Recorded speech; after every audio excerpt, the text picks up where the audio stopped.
다 함께 사도신경 고백함으로 5월 10일 수요일 부활절 기도회를 시작하겠습니다.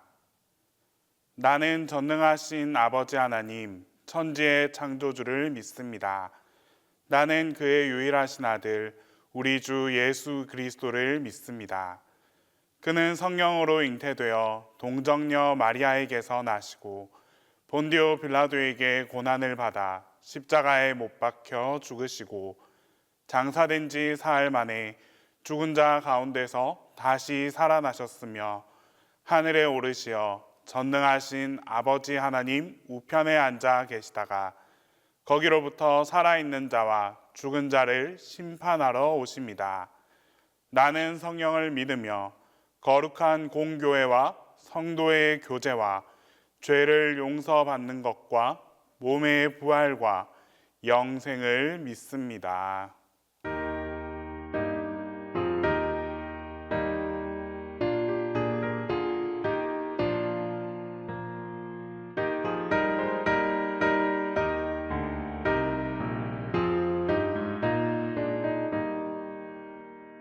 주님께 영광, 다시 사신 주,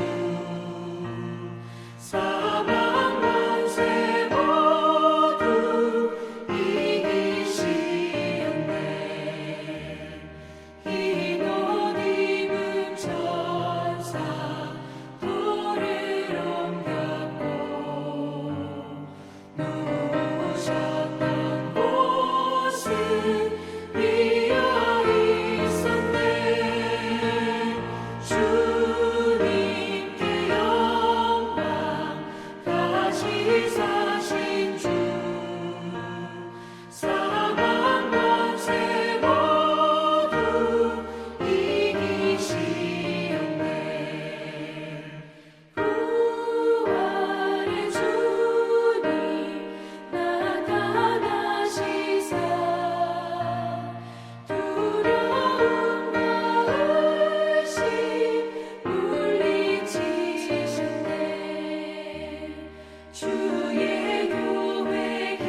기쁨의 50일 공동기도를 다 함께 하겠습니다. 전능하신 하나님, 우리에게 믿음의 눈으로 예수님을 바라보게 하시고 부활신앙 가운데 온전한 예수님의 구원 사역을 깨닫게 하셔서 주님과 함께 살고 주님과 더불어 다스리게 하소서. 이제와 영원토록 성부와 성령과 함께 한 하나님이신 우리 주 예수 그리스도의 이름으로 기도합니다.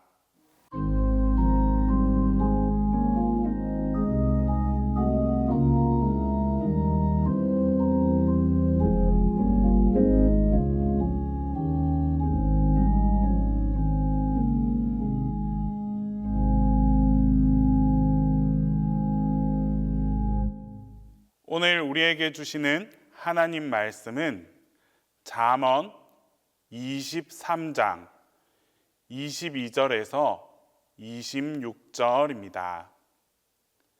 구약 성경 잠언 23장 22절에서 26절입니다. 너를 낳은 아비에게 청종하고 내 늙은 어미를 경히 여기지 말지니라. 진리를 사되 팔지는 말며 지혜와 훈계와 명철도 그리할지니라. 의인의 아비는 크게 즐거울 것이요 지혜로운 자식을 낳은 자는 그로 말미암아 즐거울 것이니라. 내 부모를 즐겁게 하며 너를 낳은 어미를 기쁘게 하라. 내 아들아, 내 마음을 내게 주며 내 눈으로 내 길을 즐거워할지어다. 오늘 본문에서 부모를 공경하라라는 말씀은 도덕과 윤리이기 이전에 하나님의 명령입니다. 이것은 해도 되고 안 해도 되는 그런 문제가 아니라 하나님의 명령입니다. 그런데 부모를 공경한다는 것이 그렇게 쉽지만은 않습니다. 말은 쉽지만 막상 실천하려고 하면 뜻한 대로 되지 않는 것이 또한 부모 공경입니다. 참 부딪히는 것이 많습니다. 세대 간의 갈등도 있고 또 오해로 말미암아 가족 간의 아픔도 생겨날 수 있습니다. 좋은 부모가 되는 것이 어렵듯이 좋은 자녀가 되는 것도 쉬운 일이 아닙니다. 이런 우리에게 오늘 본문은 부모 공경이라는 것이 무엇인지 또 어떻게 하는 것이 부모를 공경하는 것인지에 대해 아주 구체적으로 가르쳐 주고 있습니다. 하나님께서는 22절 말씀을 통해 부모의 말을 청종하라라고 말씀하십니다. 청종이란 듣고 순종하는 것을 의미합니다. 부모를 공경한다는 것은 부모님의 말씀을 듣는 데서부터 시작한다라는 말씀입니다. 따라서 우리는 부모님의 말씀에 귀를 기울일 수 있어야 합니다. 그것이 효도의 시작이고 공경의 시작입니다. 연세가 들면 하고 싶은 말씀이 많습니다. 사람은 하고 싶은 말을 못하면 병이 나게 됩니다. 그러므로 부모님이 말씀하시면 우리는 그 부모님의 말씀을 가벼이 여기지 말고 더욱더 귀를 기울여서 들어줄 수 있어야 합니다. 물론 말하는 것보다 듣는 것이 훨씬 더 어렵습니다. 들어준다는 것이 정말 얼마나 힘든 일인지 모릅니다. 하지만 힘들고 어렵다 할지라도 부모님의 말씀에 귀를 기울일 수 있어야 합니다. 들어준다는 것, 바로 이것이 효의 시작입니다. 오늘 본문에서도 분명하게 말씀하십니다. 너 낳은 아비에게 청종하고 내 늙은 어미를 경히 여기지 말지니라. 나를 낳아주신 어머니를 경히 여기지 말라라고 말씀합니다. 이는 부모님의 말씀과 그 생각을 절대 가볍게 여기지 말라라는 말씀입니다. 심지어 성경은 부모를 경히 여기는 자녀들을 돌로 쳐 죽이라라고까지 말씀합니다. 부모님의 삶과 부모님의 시간, 부모님의 연륜이 자녀들에게 무시당한다면 이보다 더 가슴 아픈 일이 없을 것입니다. 진정한 효도는 부모님의 말씀을 들음으로부터 시작된다는 사실을 꼭 기억할 수 있어야 합니다. 두 번째는 진리를 소중히 여기라라고 말씀하십니다. 진리를 사고서 팔지 말라라는 말은 진리를 소중히 여겨라라는 말씀입니다. 그리고 다시 그 진리를 산다는 말은 그 진리를 따라서 진리대로 살아가는 것을 의미합니다. 그러면 여기서 진리란 무엇을 말씀하고 있는 것일까요? 진리는 변하지 않는 것입니다. 하지만 이 세상에는 변하지 않는 것이 아무것도 없습니다. 학문도 변하고 유행도 결국에는 다 변합니다. 유일하게 변하지 않는다고 말할 수 있는 것, 그것은 오직 예수 그리스도 한 분과 하나님의 말씀뿐입니다. 부모님의 고생을 알아주는 것도 중요하고 부모님을 호강시켜 드리는 것도 좋지만 그것이 효도의 본질은 아닙니다. 그보다 더 중요한 것은 바로 우리 자녀들이 진리를 소중히 여기고 진리 가운데 살아가는 것입니다. 하나님의 말씀을 소중히 여기고 그 하나님의 말씀 안에서 말씀에 순종하면서 살아가는 것입니다. 믿음의 부모님은 자신의 자녀들이 이 진리, 이 말씀을 소중히 여기면서 그 말씀 안에 살아가는 것을 볼 때가 가장 기쁨이 됩니다.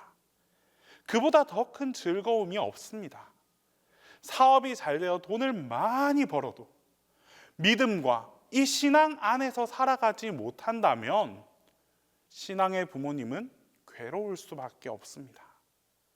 반대로 경제적으로는 조금 힘들고 어렵다 할지라도 우리 자녀가 진실하게 살고 하나님의 말씀대로 살려고 몸부림치는 그런 모습을 보게 된다면 부모님은 그런 자녀들을 통하여 기쁨을 얻고 즐거워할 수 있습니다.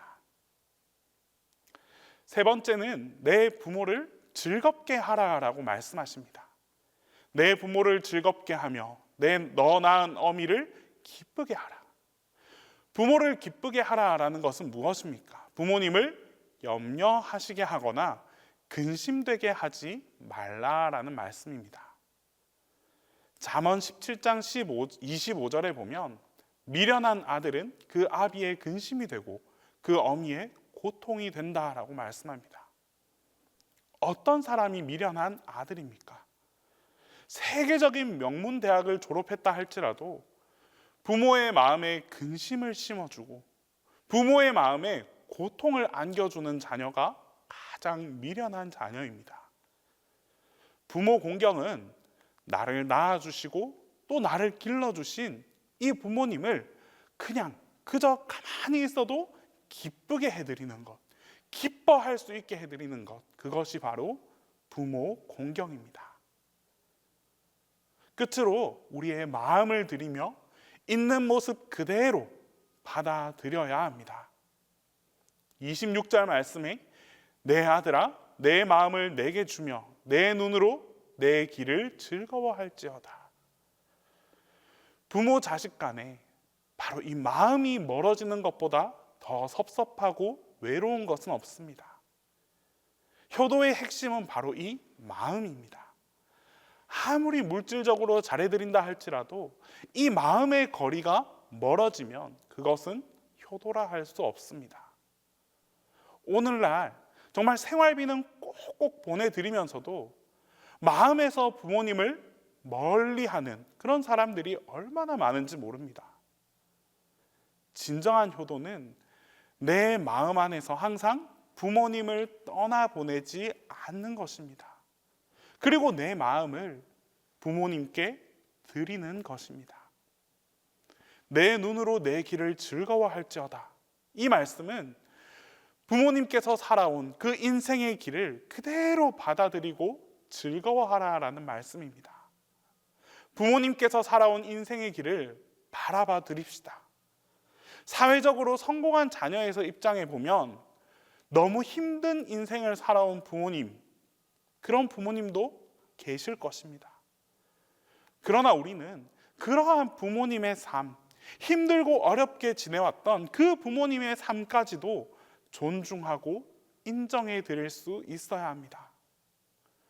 우리 부모님의 삶 속에서도 분명 아쉬움이 있고 실수도 있고 후회도 있을 것입니다. 하지만 부모님은 자식을 통해서 당신이 살아온 그 인생에 대하여 인정받고자 하는 그 마음이 있습니다. 자녀들의 입술을 통해서 우리 부모님은 참 훌륭하게 살아오셨다. 참 정직하게 살아오셨다. 정말 성실하게 살아오셨다. 라는 이 말씀을 듣고 싶어 하십니다. 부모님으로 하여금 살아온 인생에 대하여 후회되게 만드는 것이 아니라 그 자신의 삶, 당신의 삶을 자랑하게 만들 수 있도록 우리 자녀가 먼저 자랑해 드릴 수 있어야 합니다. 자식을 통해 부모의 삶이 더욱더 자랑스럽게 된다면 이보다 더 큰 효도가 어디 있겠습니까? 부모를 공경하라는 말, 부모를 공경하라는 말은 귀중히 여기라는 말씀입니다. 공경하다는 단어는 카베드로서 가치 있게 여기다, 존귀하다, 영광스럽다, 무겁다, 이런 뜻을 의미합니다. 그러므로 부모를 공경하라는 말은 부모를 존귀하게 여기라라는 말씀입니다. 부모님을 존귀하게 여기라는 말씀이 하나님의 명령이라는 사실을 잊지 말고 오늘 당장 이 말씀을 실천하며 살아갈 수 있기를 바랍니다. 우리가 부모님을 향해 손을 내밀 때 부모님께서도 또한 우리 모두의 아버지 되시는 하나님께서도 그 손을 꽉 붙잡아 주시고 세상 그 누구도 줄 수 없는 가장 따뜻한 온기와 사랑으로 응답해 주실 것입니다. 기도하겠습니다. 이 시간 우리 첫 번째로 기도할 때에 부모님을 공경하라라는 이 하나님의 말씀에 순종할 수 있도록 기도하겠습니다. 두 번째로 우리 모든 자녀들이 부모님께 기쁨이 되는 자녀들이 될 수 있게 해달라고 기도하겠습니다. 끝으로 가족으로 인해서 그리움과 아픔과 눈물을 지니고 살아가는 이들 또한 있습니다. 오늘 이 시간 이 기도를 통하여 그 모든 그리움, 아픔, 눈물들이 다 회복될 수 있도록 하나님의 사랑으로 다 덮여질 수 있도록 우리 이 세 가지 기도 제목으로 함께 기도하겠습니다. 사랑의 하나님, 우리의 마음속에서 부모님을 향한 사랑과 그리움이 피어나는 5월입니다. 부모님과의 관계 속에서 기쁨이 있고 행복이 있고 때론 슬픔과 눈물도 있을 수 있습니다. 하지만 어떤 상황 속에서도 부모님을 향한 공경의 마음이 떠나지 않도록 해 주시옵소서. 부모님께서 살아오신 삶을 존중할 수 있는 마음을 허락하시고 부모님의 말씀 하나하나를 사랑의 언어로 이해하고 수용할 수 있는 그러한 마음을 허락해 주시옵소서. 그리하여 부모님을 공경하라는 하나님의 말씀에 전적으로 순종하는 삶을 살아가게 하옵소서. 주님, 부모님의 기쁨이 되는 자녀들이 되게 하옵소서. 오늘도 부모님은 자녀들을 떠올리며 끊임없이 기도하십니다. 자녀가 잘 되고 자녀가 행복하기를 그 누구보다 간절히 원하며 살아가십니다. 이런 부모님의 소망에 응답하는 자녀들이 다 되게 하여 주시옵소서.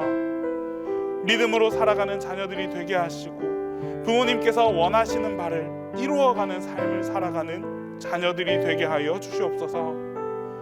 그리하여 부모님의 기쁨이 되고 하나님의 기쁨이 되는 삶을 살아가게 하옵소서. 주님, 가족들 사이에 아픔이 있고 불화가 있는 가정 또한 있습니다. 말할 수 없는 고민과 어려움으로 인해 관계가 틀어져 버린 가정 또한 있습니다. 이번 가정의 달은 이러한 모든 가정의 아픔과 갈등이 해결되고 회복되는 시간이 되게 하여 주시옵소서. 주님께서 친히 위로하여 주시고 해결하여 주시고 고쳐 주셔서 무너진 가족들이 다시 일어서는 놀라운 역사가 나타나게 하옵소서. 그리하여 가족 간에 다시금 웃음이 가득하고 행복이 가득할 수 있도록 함께하여 주시옵소서. 이 시간 특별히 담임 목사님을 위해 기도합니다. 우리 동신교회 교인 모두가 물리적인 거리는 멀리 떨어져 있지만 마음의 거리는 더욱 가까워지게 하여 주시옵소서. 한마음 한뜻으로 목사님을 위해 기도하게 하시고 목사님을 향한 모든 교우들의 기도에 하나님의 응답이 나타나게 하여 주시옵소서. 이제 주님께서 가르쳐 주신 기도를 다 함께 하겠습니다.